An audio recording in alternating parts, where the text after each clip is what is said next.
Hold on to your seats. You're going to learn a lot today. I had the honor and the enjoyment of having breakfast with Dan this morning.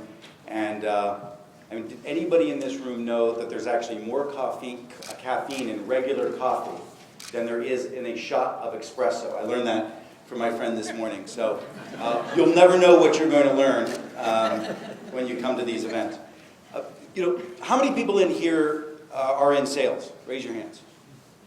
Wow. Okay, that's fantastic. But just out of curiosity, for those of you who didn't raise your hands, what professions are you in? Just give me a shout out.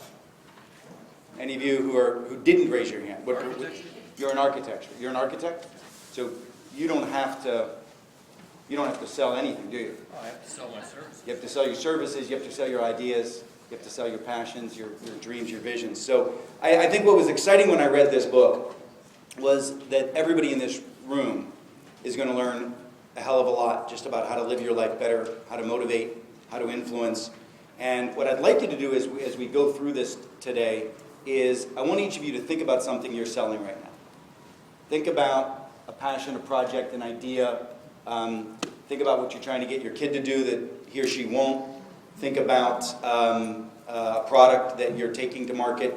And I think that if you make this an applied session, it will be particularly valuable, and I'll keep trying to bring it back to that. With that in mind, why did you limit yourself to the sales audience, knowing that this book was really for anybody who could influence anybody about anything?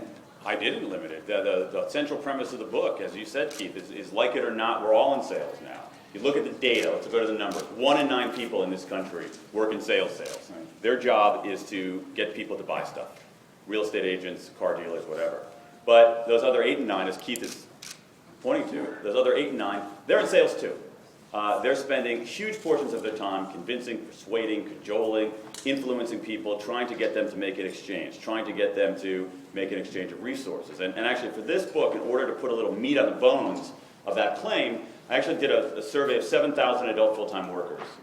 The sample matched to the composition of the U.S. workforce. And among the questions we asked them was, what percentage of your time on the job do you spend trying to convince someone else to exchange for what they have, give up what they have in exchange for what you have? And that could be denominated in dollars, but it's also denominated in effort, attention, energy, commitment. And people said the average was 40%. So we're showing 40%, people are spending 40% of their time on the job in what you can think of as what I call non-sales selling, sales that doesn't make the cash register ring. So now those of you, I know it's early in the morning, but we have some architects who are facile with math. If you have 1 out of 9 in sales and 8 out of 9 in non-sales selling, what's the sum of 1 out of 9 and 8 out of 9? Everyone, right? So like it or not, we're all in sales now, and it's something that a lot of us actually don't like. And I thought that was important because there was a great graphic that I saw this morning. What do y'all think of when you think of the word sales? What are some of the words that pop out to you? Just shout them out. Share. Aggressive. Yeah. Do you want to talk a little bit about Yeah, here's the thing. It's, there's so many cool tools out there that you can use. And, if you're a writer and you're experienced enough, you can go out there and you can make a claim and you can find the evidence to support it. You can find examples of any claim that you make. You can find anecdotes to buttress any kind of argument or claim that you want. And I said, I'm not going to do that. So I wanted to try to supplement some of the reporting and some of the research with some quantitative tools. So one of the questions that I asked in the survey of 7,000 adult full-time workers was Keith's question here. When you think of sales or selling, what's the first word that comes to mind? Okay, this is a very different kind of survey question because you're getting at something visceral. You're not saying, do you mostly agree, a little bit agree? And we actually limited the field and the answer to 14 characters to sort of force people into giving us one word, because otherwise they'll write you essays, and that's not a good thing. So I took out the nouns because many people gave synonyms, but focused on the adjectives. And of the top 25 adjectives, 20 of them were negative. Only 5 were positive. What do you think the number 1 adjective was? It's actually the number 1 word. But I think somebody back there said it. Pushy. Pushy was by far the number 1 most offered word. I love the fact that yuck was pretty high up there. Yuck was very high. I mean, but you know what, Keith? This is interesting. You know, it's totally interesting because you have people. But they found the same word. They found yuck as the exact same word that at least looks like the top 10 percentile. So 90%. It was one of the top answers. I mean, that's a revelation. I'm not joking around. That's a huge thing because you had people breaking linguistic categories. They're not giving adjectives or nouns or verbs. They're giving interjections, all right? And we had, no, that's a fascinating insight, all right? And so we had interjections. We had 3 interjections in the top 25. Yuck, ugh, and ick. No joke. There is.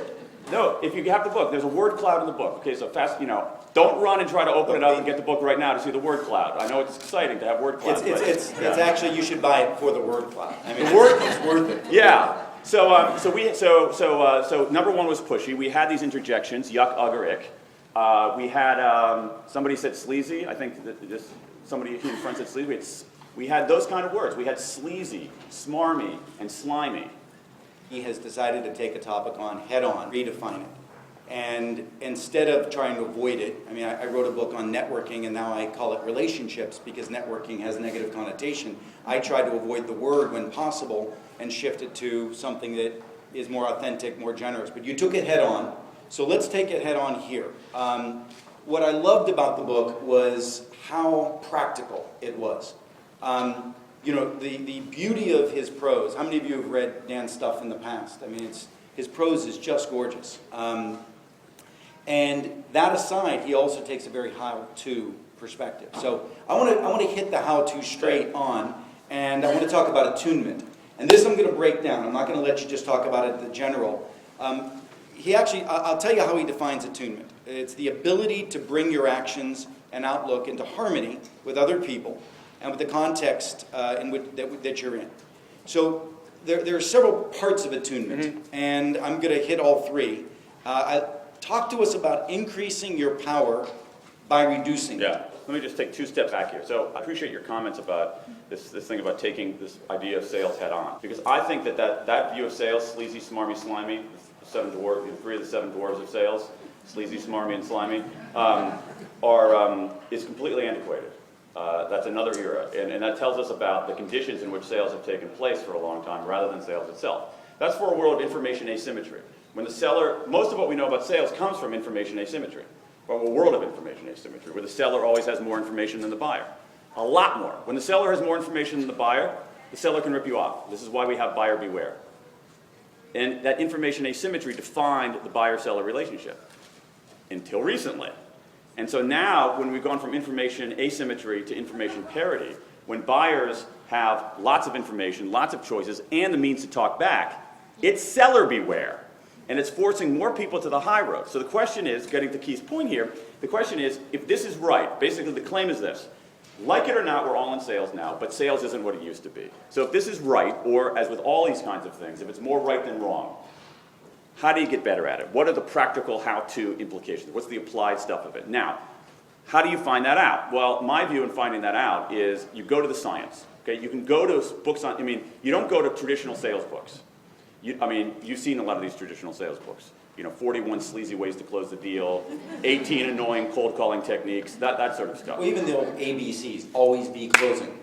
The Glengarry Glen Ross, ABC, steamroller approach. I have the new ABCs, attunement, buoyancy, and clarity. So let's go to Keith's point about attunement. Attunement is this, perspective taking. Can you take someone's perspective?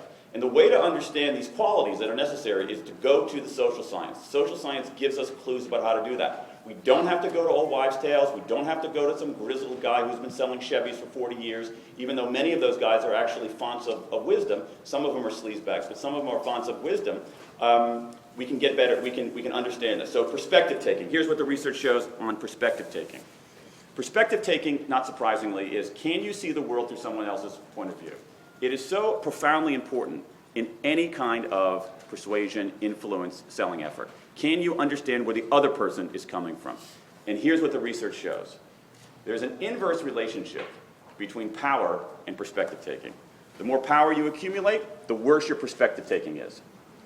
Very, very clear, dramatic, almost an organic inverse relationship between the two. So what do you do in the face of this? what you can do is you can, let's say you have so people who have, even in experimental settings, people who are primed to feel a sense of power, you ask them to do certain kinds of exercises that require taking perspective, and they stink at it. You look at people high status in organizations, their perspective-taking skills are far worse in general than people lower status in an organization. Also, and when it comes to status in a more socioeconomic sense, low status people are better perspective takers than high status people. Why? The high status people are in charge. So if you're a low status person, you better understand what those folks are thinking. All right? So now let's make this apply. Here's a tactic. One of the best ways to enhance your perspective-taking skills, especially if you're in a position of nominal authority, is to reduce your power. So let's say, God forbid, Keith, I'm your boss. All right, and we had this conversation this morning. It would be really unfortunate. Yeah. and I say, I want you to move from the project you're on now to another project, and it's a project that you love, but I want you to. Now, if I'm nominally your boss, if I have some kind of formal authority over you, I can coerce you into doing that. No question about it. Hey, Keith, I'm the boss. Let's go. But Keith, how would Keith go into that new project? Grudgingly, in a compliant way. So here's what I want to do. I want to actually persuade him more deeply. So one way to do that is to take Keith's perspective. I'm nominally the boss, and before the encounter, I say, listen, I say to myself, don't think of myself as the boss. I think of myself like this. You know what? This guy's really good. And in fact, this guy needs me in our company a lot less than I need him. And be conscious of that, sort of a conscious step to reduce your power. And then you can get more acute at taking his perspective, understand where he's coming from, and then help Keith summon his own reasons for doing something. So that very small thing at the outset, go into an encounter and say, you know what, maybe I'm not the powerful person here. Maybe actually the other person is more powerful than me. And you can come up with reasons that's true.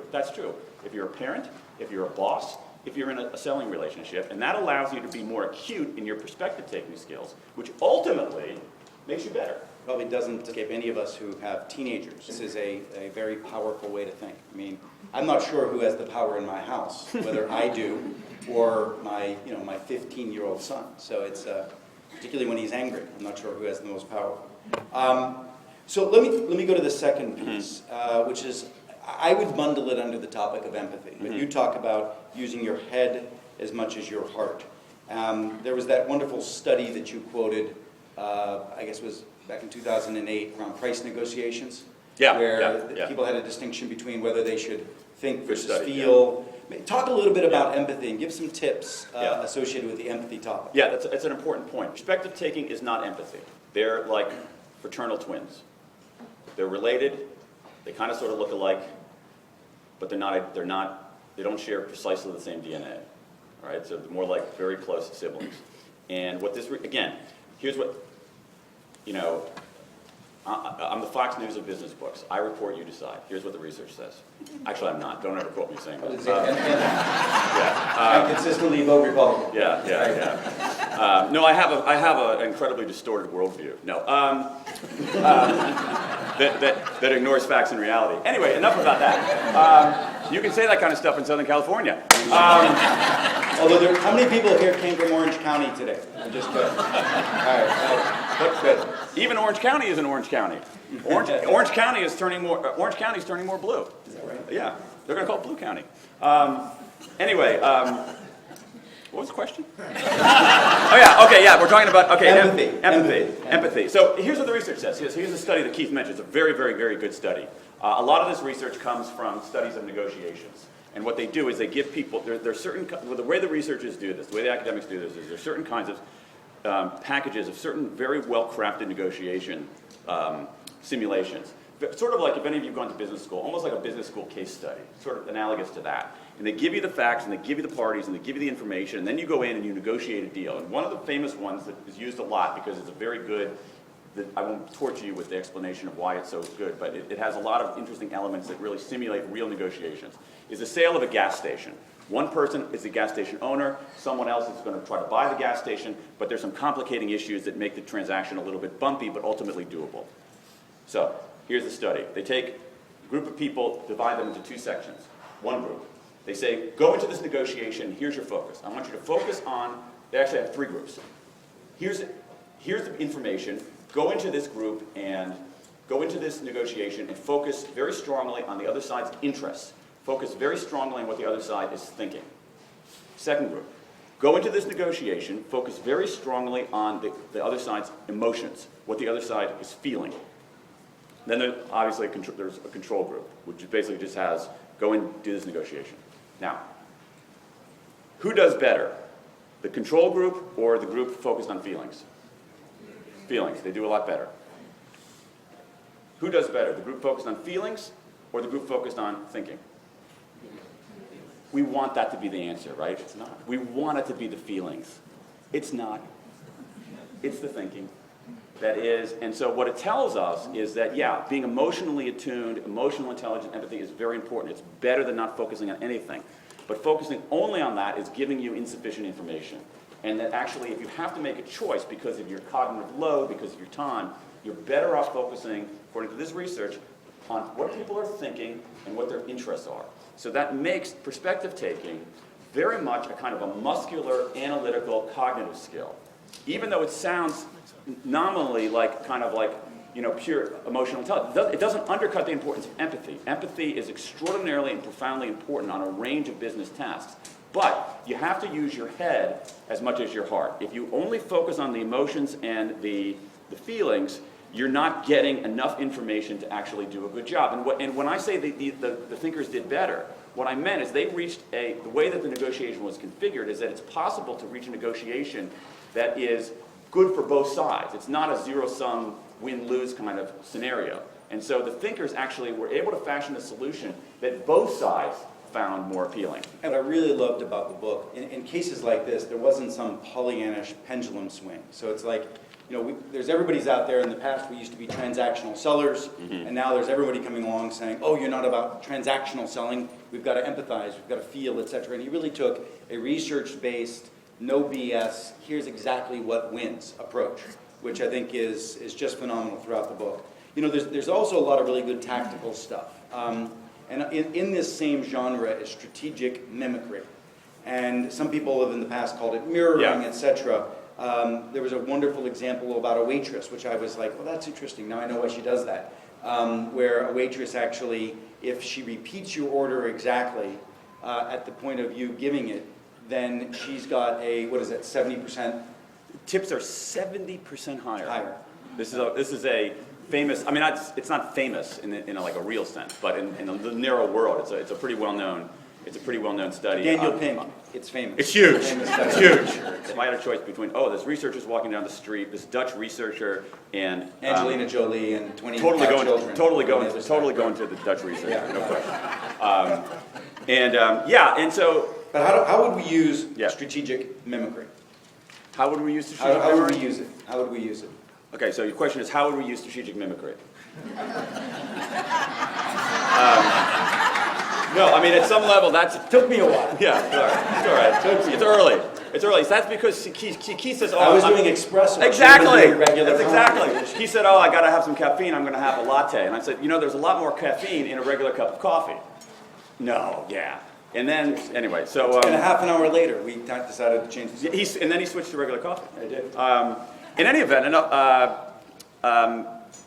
there's a reason for that. If I say to the server, I want a roast beef sandwich with extra horseradish and salad, not fries. And she says, I want a roast beef sandwich. Oh, so you want a roast beef sandwich with extra horseradish and salad, not fries. Why is that? She gets me. She Yeah. gets me. Right? She heard. She was obviously listening, right? She's obviously seeing the world from my point of view, and that's what it is. And this idea of mimicry is, I mean, it sort of has this feel of duplicity, in the same way like networking sort of has this feel of duplicity. But networking, as Keith, especially Keith's first book tells us, is really about building relationships. Is what human beings do. Okay, human beings are not these atomistic individuals disconnected from other people. We live our lives in networks. We live our lives in relationships. That's what gives our lives meaning and vitality and effectiveness.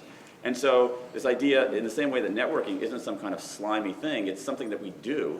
Mimicry is something that we do. If you go out to, people, if it's a nice day and people are out having lunch outside this afternoon, and watch two people who like each other talk. you will see them mirroring each other's mannerisms, mirroring each other's gestures, mirroring each other's postures. And it's a way we understand each other. And if you get a little bit better at it, you can do it better. And there's some amazing stuff where you know, another negotiation one where you give people, you have a group of people go into a negotiation. One group gets the regular instructions, the other group gets these instructions 5 minutes beforehand. Hey, you know what? Try to mimic a little bit. 5 minutes before they go in, totally rattling them. The group that's instructed to mimic actually does better in the negotiation. Yeah. How many of you have ever heard of the Johari window? By the way, I love it, and it sounds very mystical. Yeah, I love it. Yeah, it's actually two professors at MIT. One was named Joe, the other one was named Harry. And they created the Johari window, which basically, you take a social style concept, and you can assess another person's social style. So if you walk into the room with a big social style, big extrovert walks into the room with somebody who has a narrow social style, that person is going to overwhelm, intimidate, etc. On the flip side is, if you walk in the room with a very narrow social style, with a person who's a big extrovert, that person's going to think you're just stupid and not interesting. So your ability to stretch yourself in the early gauge of a relationship and match a person's social style makes you a part of their tribe. Mimicry, mirror, right? So, you know, your ability to make another person feel gotten, comfortable, safe because you're like them is really critical, which is an interesting bridge to another wonderful concept that you point out that really seems antithetical. How many people in here are introverts? Raise your hands. Okay. How many of you are extroverts? Raise your hand. And how many of you are sort of somewhere in the middle? You're not sure. Oh, okay, I'll move that. Yeah, right. Okay, got it. Isn't it interesting how most of us felt this obligation to pick one or the other, exactly. right? Well, this gentleman has given us another option.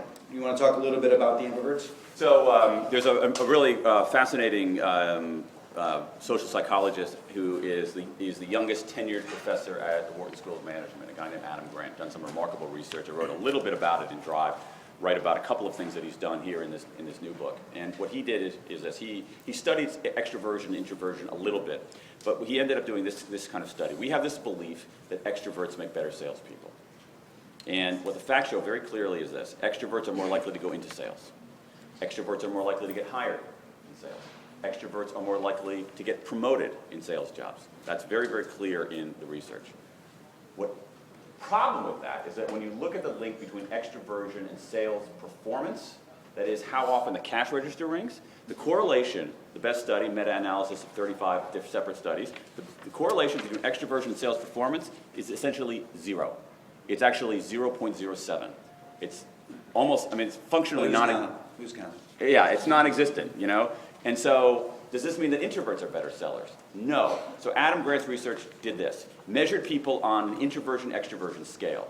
You've taken these kinds of assessments. They give you prompts and you say, you know, a lot like me, not at all like me, that kind of stuff. And then so that yields a number that measures you on an introversion-extroversion scale from 1 to 7. 1 extremely introverted, 7 extremely extroverted. Then he collected the data after getting these measurements from this software sales force, how much they actually sold. And what he found is that the extroverts did slightly better than the introverts, slightly better. But neither group did nearly as well as a third group, the ambiverts. Ambiverts. Now it sounds like a made-up, well, I guess all words are made-up words in some level, but it sounds like a made-up, sounds like a made-up word, but it's actually a term that's been in the literature since the 1920s. Ambiverts. These are people who are a little bit introverted, a little bit extroverted. They're not on the edges. And so what is it? So what Adam's research shows is this. The very strong introverts, the 1s and 2s, they're not very good at sales. Why not?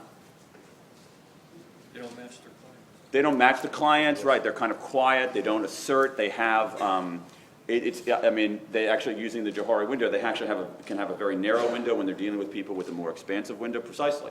All right, so they're not very good at it.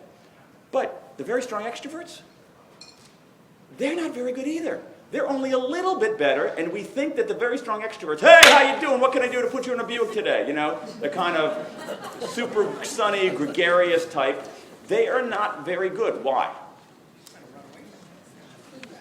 Tell me your answer. Run away from You run away from them. They make us recoil a little bit. It goes back to the Johari window. They come at you, and if you have a narrow window, you're like, wow. Why else? They don't listen. So the very strong extroverts don't do very well either. It's the people in the middle, the 3s, 4s, and 5s. Not the 6s and 7s at the extrovert side, not the 1s and 2s, but the 3s, 4s, and 5s. A little bit introverted, a little bit extroverted. They know when to speak up, they know when to shut up. I love your point around humility as well. So we're talking about empathy, and I'm not sure if empathy and humility were those tied together. But humility as a weapon in the selling process. And I really think it's an important point to emphasize to these folks. Yeah. Several people in sales mention this concept of humility, which is not something you typically see.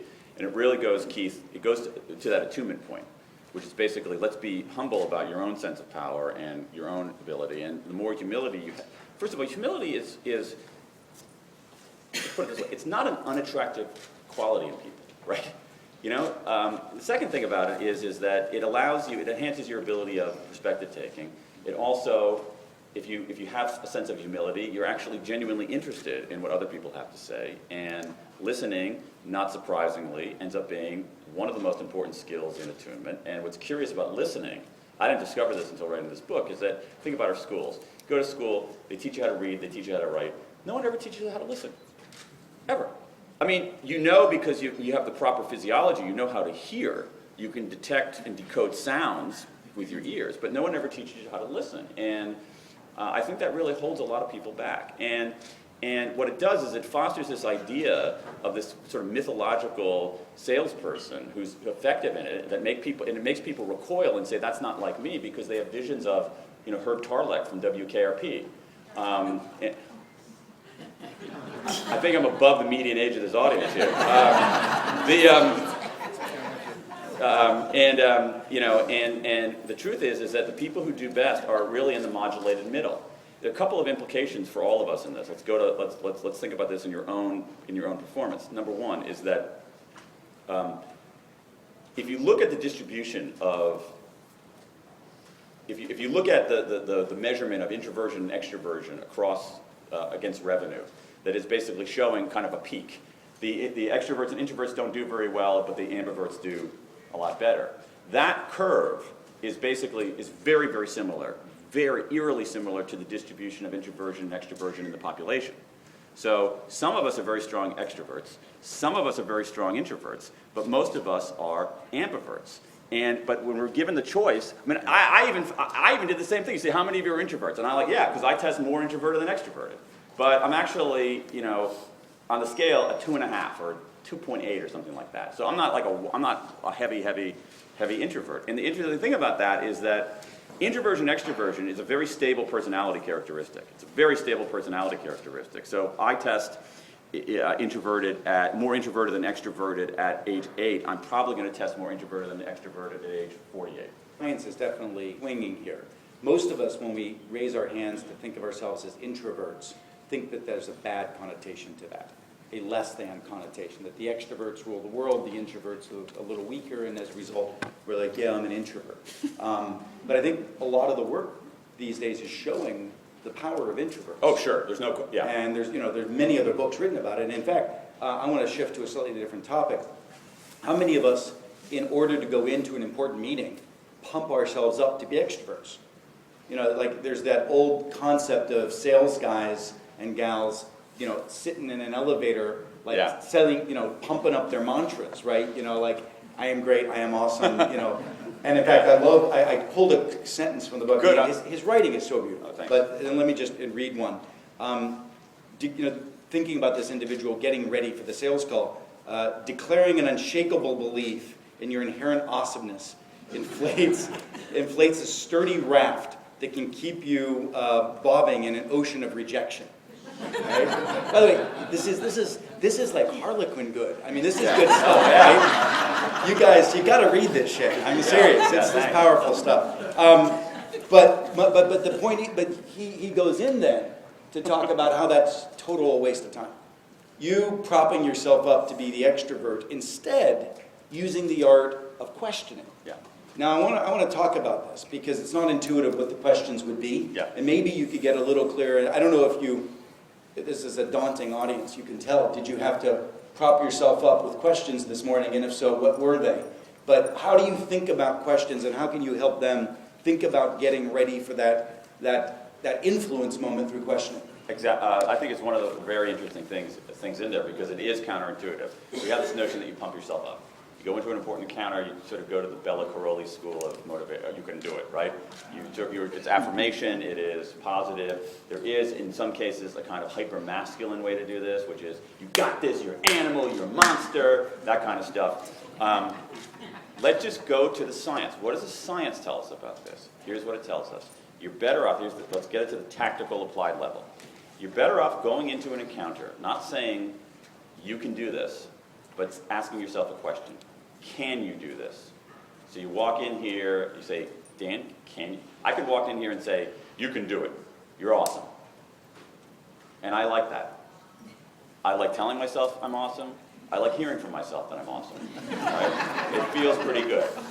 All right? But it's not very effective. It's sort of light. The better approach, this is research out of University of Illinois, Mississippi State, is what's called interrogative self-talk. All right? We talk to ourselves all the time. And so here's the thing. So let's take it very much to the applied level. Don't go in and say, you can do this. Whatever, you're going on an important sales call, pitch meeting, something like that. Don't say, you can do this. You got this. Instead, ask yourself, can you do this? Can you do this? The reason is this, that questions are active and statements are passive in the way that they're received. So even in self-talk, they're more active. So if you pose something as a question, the people hearing it, even if it's yourself, you're going to respond in some way.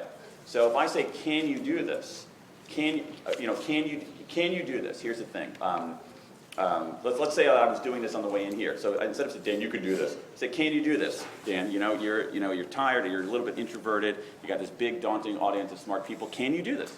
And I would say, yeah, I can do this because this is awesome material, and I know it inside and out, and I think it's going to be valuable to people. Yeah, I can do this because I got Keith here, and Keith is great, but and he's going to make it a lot easier for me. But I got to remember not to talk too much so we can let Keith in here too.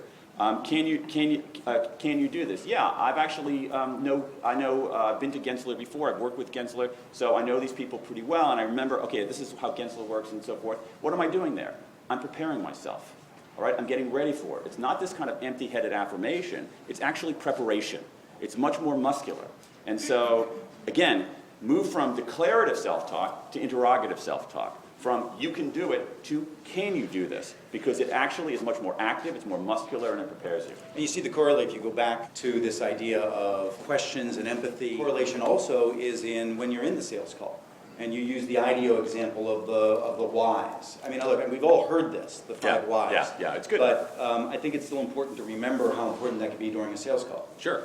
The IDEO has this view that you should ask 5 whys. So, what are you looking for? We need to have a new toothbrush design. Why?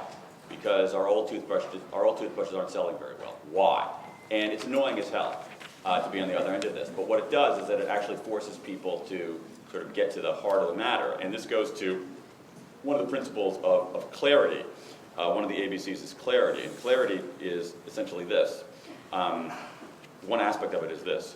What we tend, Keith has mentioned before, it's like, oh, no, we're not doing transactional sales, we're doing solution sales. I'm giving you solutions, all right? And that's cool. But more broadly in the workforce, especially in sales of any kind, if people know precisely what their problem is, I know precisely what my problem is, I can probably find the solution on my own. There's a good chance I can find a solution on my own. Or what I can do is I can find people who offer precisely the solution that I need, bid them up against each other, and drive down the price. I don't really need a salesperson, any help on that. Where I need help is when I don't know what my problem is, or I'm wrong about my problem. And so there's a premium now, I think, in all, especially some of the more sort of creative conceptual professions like architecture, moving from problem solving to problem finding. From solving existing problems to identifying problems people don't know that they have. That's where all the action is. And that's so powerful. You think of yourself in a sales conversation, particularly in our organization, we're a consultative organization. Mm-hmm. We have human behavior change as our product. You don't walk in and say, you need better relationships internally and externally. you've got to walk in and you've got to get those individuals through your own version of the 5 whys to figure out that there is a problem they didn't even know they had. And that's that aha moment, because guess what? If there's a problem they didn't even know they had that they discovered during the sales call, and you actually then have a solution for it, they're going to buy. Yeah, exactly. Because the problems they know they had, they've probably been finding other solutions for it. Recognize that? So if you're smart at being able to get them to the aha moment of, wow, Yeah. that's a problem, and you can help me? Good, check that box. Yeah. And not only are you going to sell it, you're actually going to like help them. I mean, you're going to, you're going to make their lives better, which is the point, really the point of the exercise. I'm on page 1 of 6 pages of questions and notes that I wanted to get to with you, but unfortunately, there's a brighter cumulative audience here than I am, so I'd like to turn it over to them in terms of what they want to hear. You mentioned the ABC, Yeah. but you didn't highlight the B. Would you mind touching on that? Sure. Talking about the Fuller sales brush. B is buoyancy. And basically, how many of you are in sales, or traditional sales? All right, so those of you in traditional sales, do you ever have to deal with rejection? Yeah. So I went out, How many of you are single? Yeah. Right. So, we deal with rejection all the time. We deal with rejection all the time. And in fact, one of the characters in the book is a guy named Norman Hall. Norman Hall is the last Fuller Brush man in San Francisco.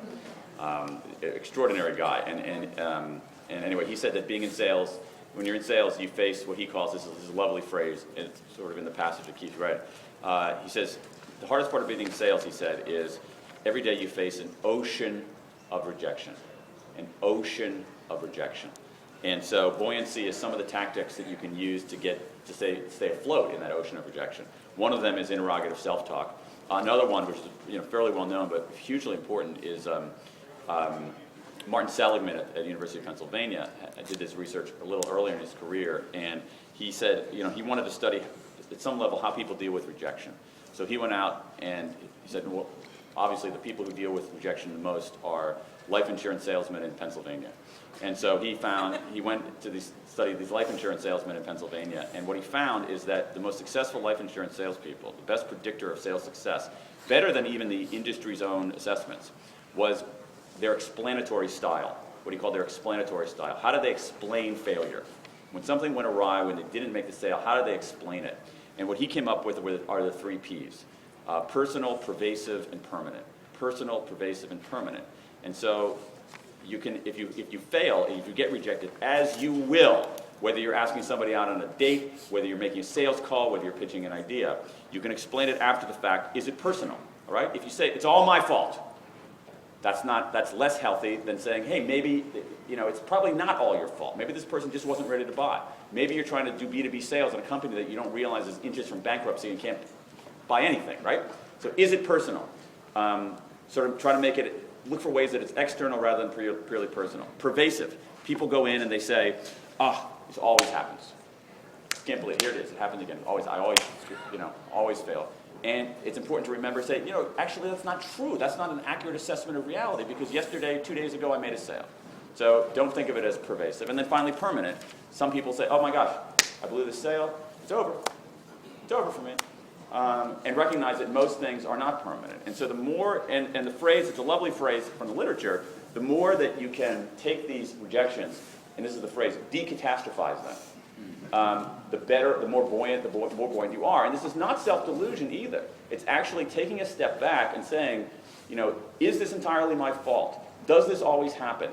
And is it going to ruin everything? And in most cases, the answer to those questions is almost always no. And that is sort of those kinds of questions. Is it personal? Is it pervasive? Is it permanent?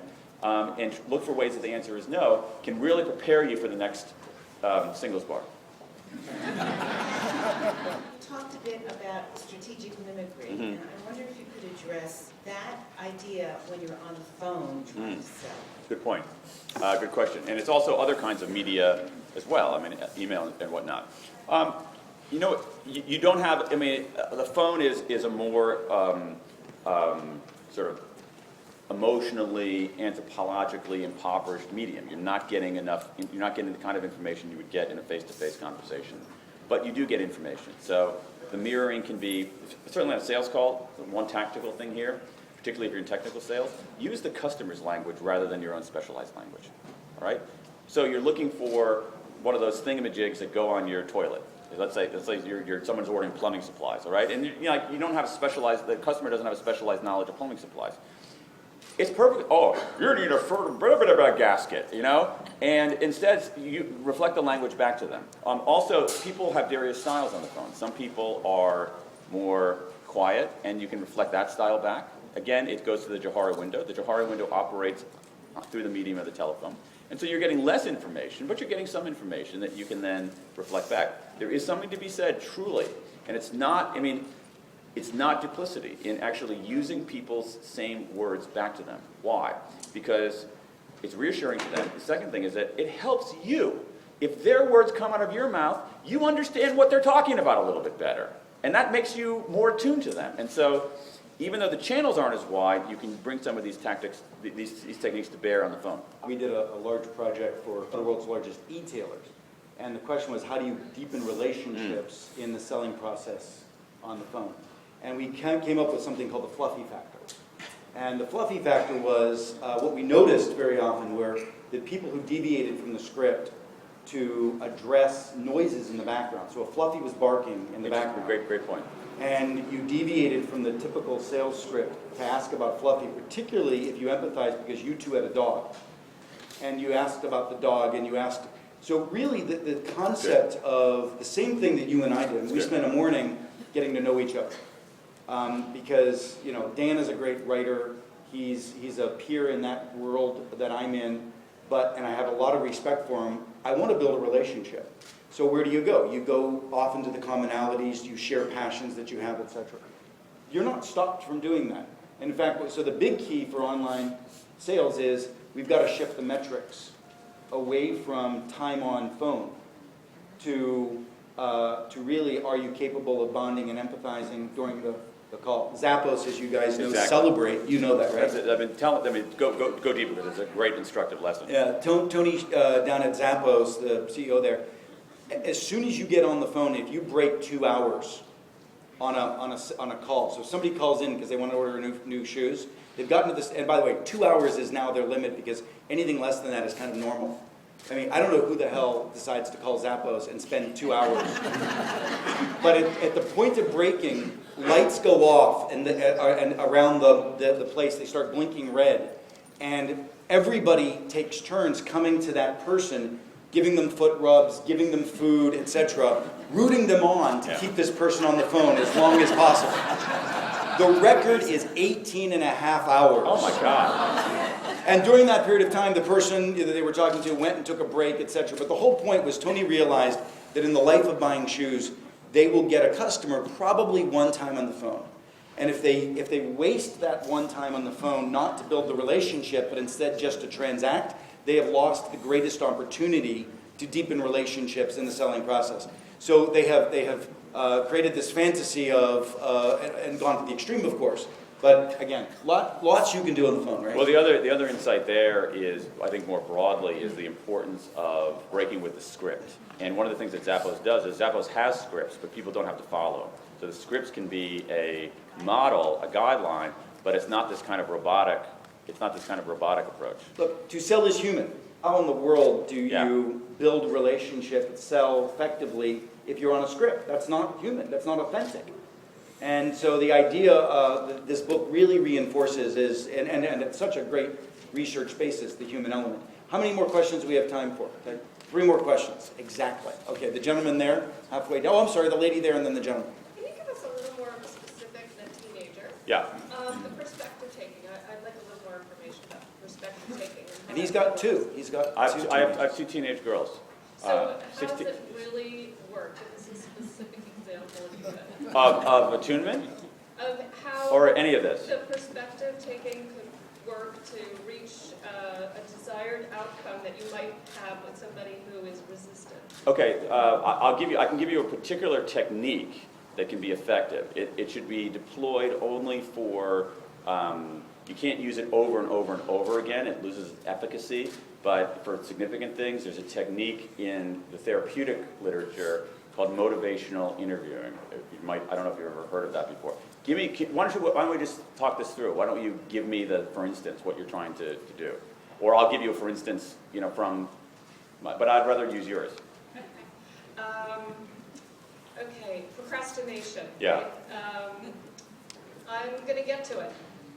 What is he or she going to get to? Let's power down the Facebook and get that outline done.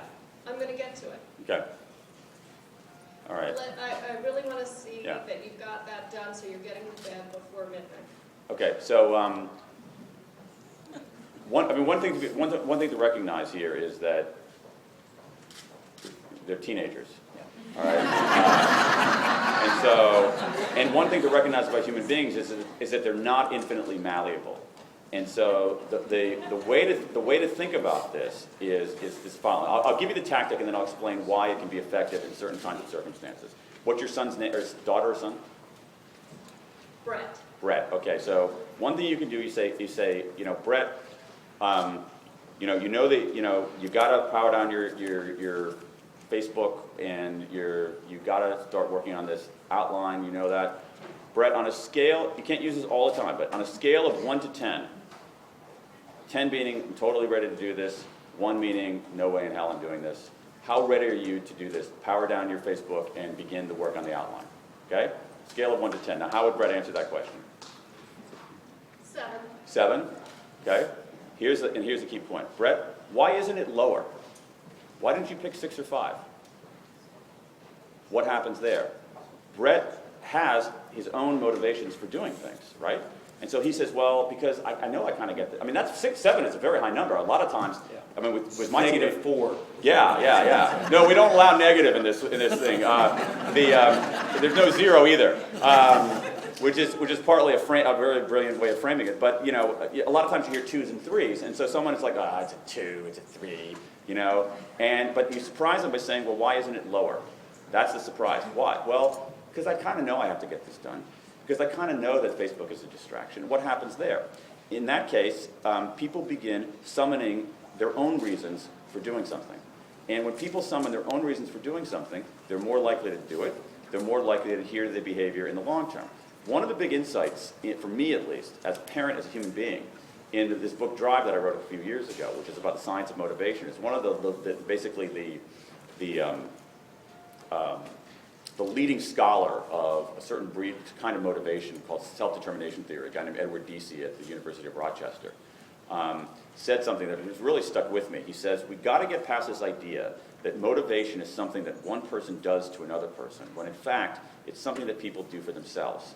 And so what you have to do is create context so that people summon their own reasons for doing something. If your son starts coming up with his own motives, reminding himself of his own autonomous motives for doing something, he's more likely to do it.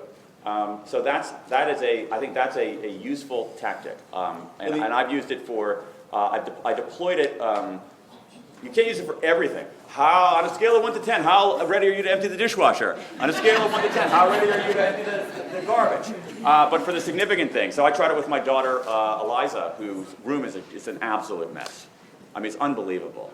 And it helped a little bit in that saying, maybe a 3 or 4. Why? Why isn't it lower? Well, because I have a hard time finding anything, and I always have to ask you and Mom to find stuff, and then I forgot something at school. I didn't bring something to school because I didn't realize I didn't have it, and I had to call you guys, and that was kind of embarrassing.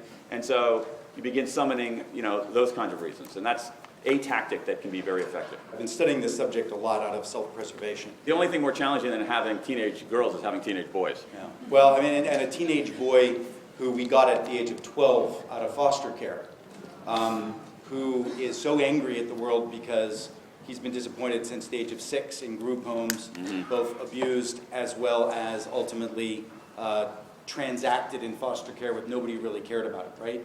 So you get this into the home, and we've come up with something, and actually he taught me something that we've now brought into our intellectual property for managing high-impact teams. And it's something that we call candor, care, consequences. All right? So the candor, care, the challenge with most of us is we're too conflict avoidant.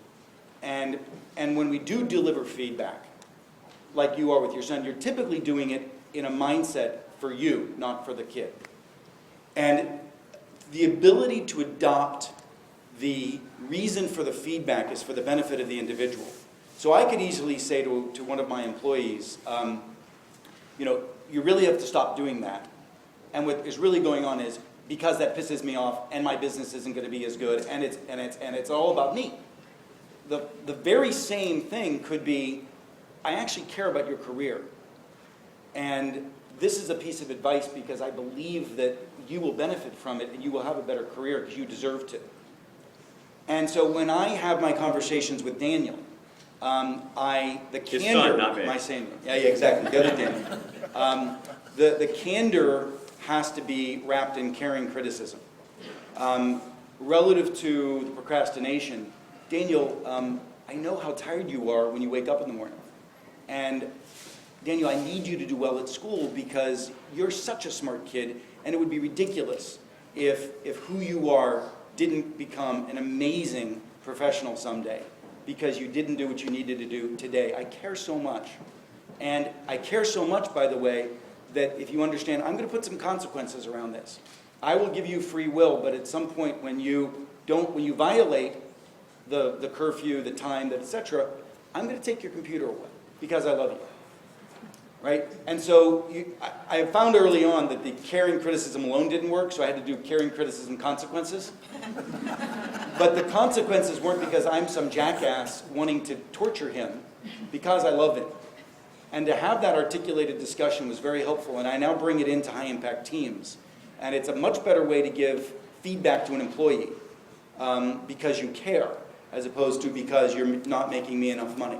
To build on the consequences part is that for the person to understand the consequences to him or herself, that there's a personal element of that. I mean, there's a great example of this right here in LA. If you think about the coaching style of Phil Jackson, I remember early on I just remember this one really great moment where Kobe, when he was young, made some sort of terrible mistake on offense, and he's running back down the court, and I guess Kobe had a lot of players, a lot of athletes have been used to this kind of command and control version of coaching, of being yelled at and screamed at. And Kobe's running down the court, and he looks over at Phil Jackson, basically getting ready to be yelled at because he messed up totally. And Phil Jackson, looked at him and says, "Don't look at me. You know what you did wrong." And it's basically saying, he's coming up. He understood the consequences of that. So, but adding the consequences is actually important because some people, will look for a free ride. You opened up in the beginning of this with talking about the aversion to the word sell. Yes. And I have that in my organization. There's few people that, no matter how much I try to lead them into this, alignment with our customers and that kind of mindset of where, even when you're not selling, you kind of are. Yeah. And that whole idea of 360-degree selling. Is there any nomenclature that you've come up with that help people that are highly resistant to kind of embrace this a little bit more? Do I just beat them on the head with your book? I don't mind the head beating with the book option. As long as they're individual copies per head. Autograph, please. It's a really interesting point, and it's delicate. And Keith actually raises, as you said, Keith raises at the very, very top about sort of this aversion that we have to the word selling. Let me tell you what some other companies are doing, and it might be instructive, it might not. So I wrote about a couple of companies. Two companies in particular come to mind. They're both software companies. One of them is a $100 million a year company. The other one's a $300 million a year company. Okay, so let's say this $300 million a year company. $250 million a year in sales. That's pretty good, right? They don't have any salespeople.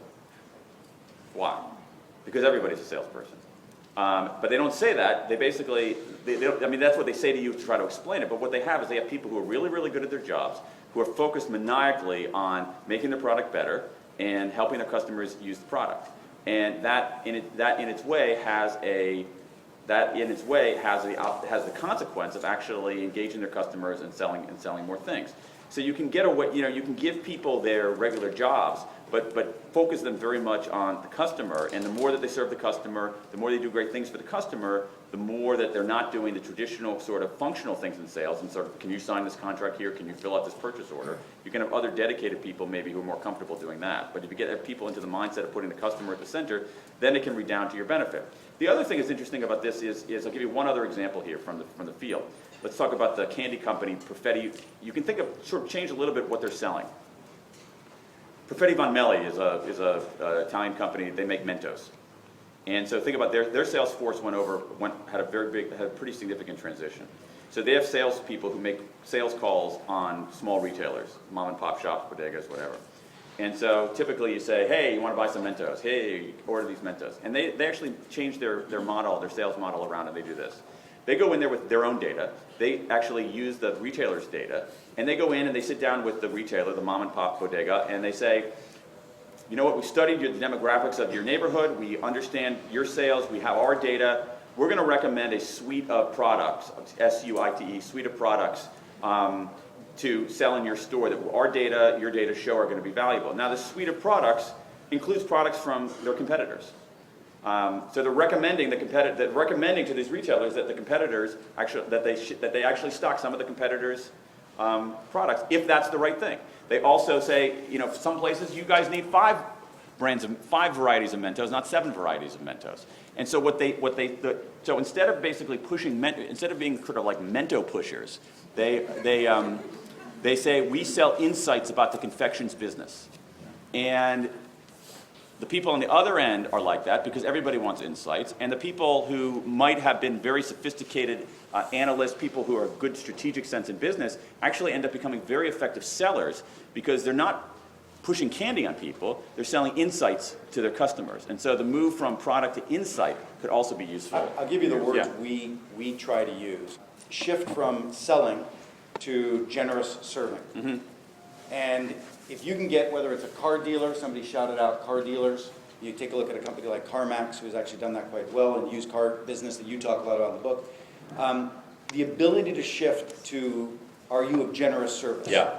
And I got to tell you, that can ignite some missionary zeal. Yeah. Particularly if they believe in your purpose. If you've created a sense of mission or purpose in your organization, you can unleash a large number of people pounding down doors to be of generous service. I mean, the Mormon Church has done a beautiful job of this. And so did the Christian faith originally. I mean, the idea of going out and evangelizing because you believe in something so strongly is no different than the selling process. In the literature from the early 1970s, there was a management writer named Robert Greenleaf who wrote about the concept of servant leadership, which actually had a sort of Christian religious overtone to it. And he said, you know, the idea is that leaders serve first and lead second. Now, this was somewhat heretical in that he's saying you got to flip the pyramid. The leader's not on the top, the leader's on the bottom. And I think what's going on is very similar to what Keith is doing at his company. What Keith, the sort of the ethic that Keith was talking about is to serve first and sell later. And I think sort of servant selling is maybe the next thing that's going to happen. This is why I hate words like upsell. No one should ever say that word ever again. I mean it. It's offensive. And one very, very, very quick anecdote. So I was online. I was buying something, and then I bought something, put it in my shopping cart, and then you get a window offering you something else. That's fine. I understand that. I can say no. But if you look at the URL was www, I won't say the name of the vendor, nameofvendor.com/upsell. It's like, come on, you can't do that. And so it's like, but if you go from, say, upselling to upserving, that is a different frame with which people can look at their work. With talents such as yours and a career such as yours, whether there was a particular moment where this became the particular issue you wanted to write about. You could have written on so many things. What was it that made you passionate about telling people about selling? I figure if I'm curious about something, other people would be curious about something. You know, one of the lessons I learned as a journalist is always extrapolate from your own experience. You're not that special. So I figured if I was interested, I would too. And I'm very deliberate about what I choose to write a book about because it's something you have to be deeply, deeply interested in. If I'm sort of interested in it, maybe I'll write an article about it.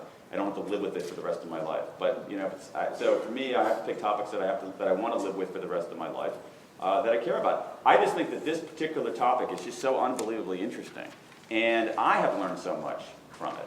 And so that's my job is and I think that there's small little tidbits here in the book that can help people do a little bit better. And if I can I don't know, if I can write a book and people will read it and maybe do something a little bit different that makes their lives a little bit better, and, I earn enough in royalties so my kids have winter coats, I'm good. I hope you all will join me as a big fan base of this gentleman. His thinking, frankly, his generosity of service to us and the books that he's written to date. And this is another big element to a long line of generous service to us. And I would highly advise you to not only get a copy for yourself, but you're going to stick around and sign them, right? Absolutely. I'll sign any book you have. If anybody brought mine, he'd be Yeah, happy to sign it. I'll sign. Yeah, if you have a copy of "I Never Eat Alone," I'll sign that for you. But seriously, this is also, pass it on. It's a generous gift to others as well. Daniel, it's been a real pleasure. Keith, Appreciate it. you're awesome. Thanks.